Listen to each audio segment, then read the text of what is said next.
या भूवैकुंठ नगरीमध्ये आपण कथेचं रसपान करीत आहात, केलेलं आहे. आपण भाग्यवान मंडळी आहात.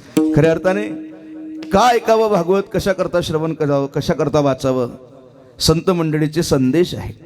आपल्या जीवनात किती वैभव असू द्या, ऐश्वर्य असू द्या, संपत्ती असू द्या, प्रॉपर्टी असू द्या, परंतु संत मंडळी सांगतात 7 दिवसाच्या पुरतं का होईना किंवा 7 दिवसाकरता का होईना हे संपूर्ण ऐश्वर्य बाजूला सारा आणि एकदा तरी जीवनामध्ये भागवत कथा ऐकल्याशिवाय संपू नका. आपलं जीवन सार्थक झाल्याशिवाय राहणार नाही. मी बोलत नाही, संतांचे संदेश आहे.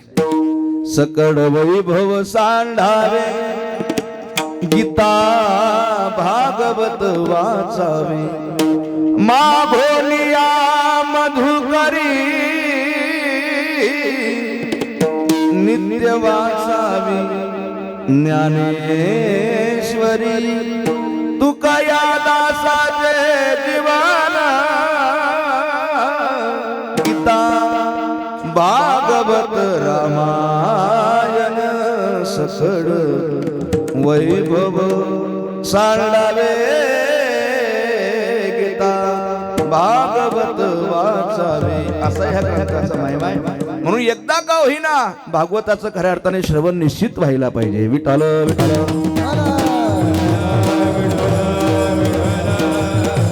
भागवत असू द्या, ज्ञानेश्वरी असू द्या, गाथा असू द्या, श्रीमद भगवत गीता असू द्या, सर्वांचं आपल्याला ज्ञात आहे. ज्ञानेश्वरी अक्षर शत्रू जरी मनुष्य असला त्याला अक्षराचं ज्ञान नसू द्या, पण नुसतं ज्ञानेश्वरी वाचत असताना ओवीवरती जरी बोट ठेवलं आणि माऊली माऊली जरी म्हणलं तरी एक दिवस असा उगवणार की तो अक्षरशत्रू मनुष्य ज्ञानेश्वरी वाचल्याशिवाय राहणार नाही. असा महिमा ज्ञानेश्वरीचा आहे. म्हणून जनाबाई तोंड भरून कौतुक करतात, वाचावी ज्ञानेश्वरी, ज्ञानेश्वरी वाचावी, ज्ञानेश्वरी वाचावी, ज्ञानेश्वरी वाचावी, ज्ञानेश्वरी.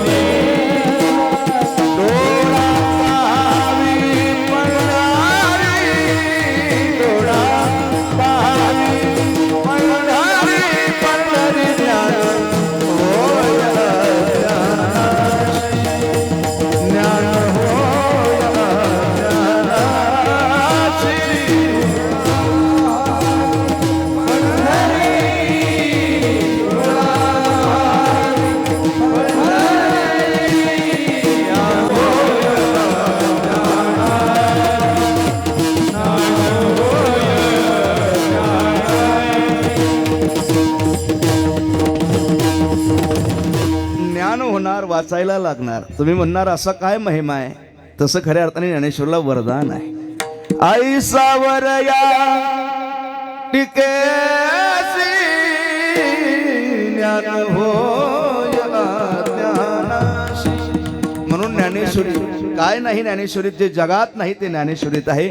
म्हणून आपण भाग्यवान मंडळी आहात की मकर संक्रांतीचा महापर्व काळ आहे आणि त्यातल्या त्यात भूवैकुंठ पंढरपूर, हे पंढरपूर सामान्य नसून हे भूवैकुंठ आहे. आणि अशा महान तीर्थामध्ये आपण कथेचं रसपान केलं. महान भाग्यवान आहात. आणि आज आपला हा उत्सवाचा 7वा दिवस म्हणजे उपांत्य दिवस. वारकरी संप्रदायाचा हा नियम आहे, आजच्या वक्त्याने मागणीपर प्रकरणातील अभंग निवडावा. हा उदांत हेतू दृष्टीसमोर ठेवून हा अभंग मी सेवेकरता निवडलाय. बऱ्याच दिवसापूर्वी आमचे परम आदरणीय हरिभक्तपरायण नितीन महाराज यांचा फोन आला आणि फोनवरती सांगितलं, महाराज एक सेवा तुम्हाला करावी लागेल. म्हटलं काय अडचण नाही. आणि त्यातल्या त्यात पंढरपुरात सेवा होत आहे, याच्यापेक्षा परमभाग्य काय पाहिजे. विठाल विठाल.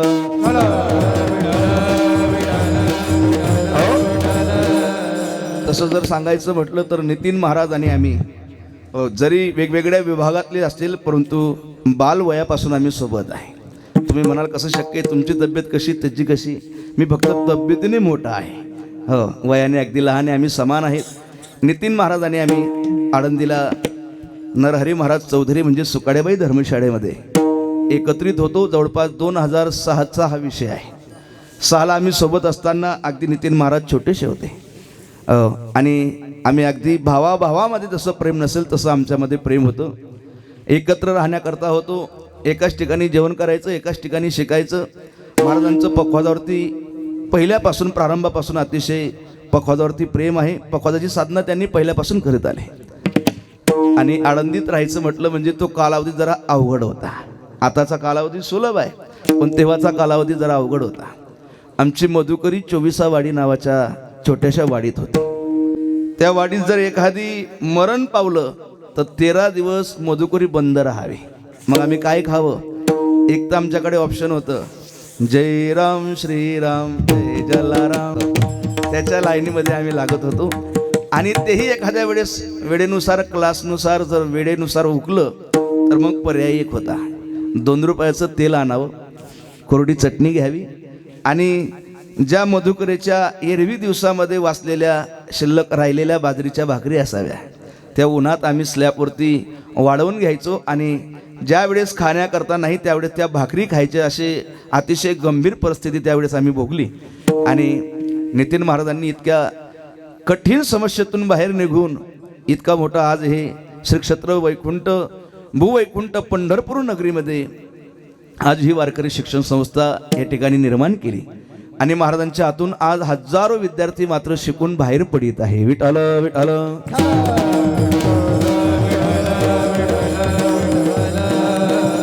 आम्ही जवळपास 2-3 वर्ष सोबत होतो. तदनंतर आम्ही धर्मशाळा चेंज केले. मग पलीकडे त्यांचा आणि आमचा कॉन्टॅक्ट जरी कमी झाला, पण आळंदी पंढरपूर ह्या ठिकाणी सतत मात्र भेट होत आहे. आणि त्यानुसार आता काही दिवसापूर्वी त्यांनी मला फोन केला, मला तारीख दिली आणि तदनंतर फार मोठा घात त्यांच्या तब्येतीवरती आला. असं म्हणायला हरकत नाही की नितीन महाराज यांचा जन्म पुनश्च जन्म झाला, कारण ते 80-85% संपलेले होते.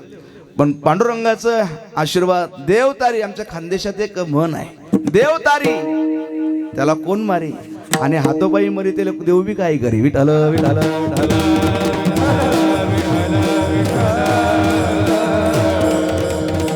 भगवंताची कृपा आहे. पंढरपुरात राहण्याकरता देवाची सारखी साधना होत आहे.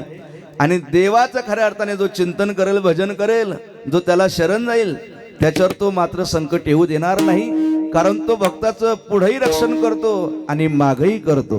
मागे पुढे उभा राहे सांभाळीत, मागे पुढे उभा राहे सांभाळीत.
ज्याचं आपण भजन करतोय, चिंतन करतोय, त्याला शरण गेलोय, त्याचं कर्तव्य आहे तो आपलं रक्षण करणार म्हणजे करणार. कसा करणार? मागे पुढे उभा राही सांभाळीत. किंवा आम्ही आनंदीत असताना अमृत बाबा जोशी फार गोड एक चाल त्यांनी काढलेली. भक्ताचं रक्षण तो कसा करतो, आता मला जरा गाता येईल किंवा नाही सांभाळून घ्या, पण गोड चाल आहे. गाता घात निवारी घाता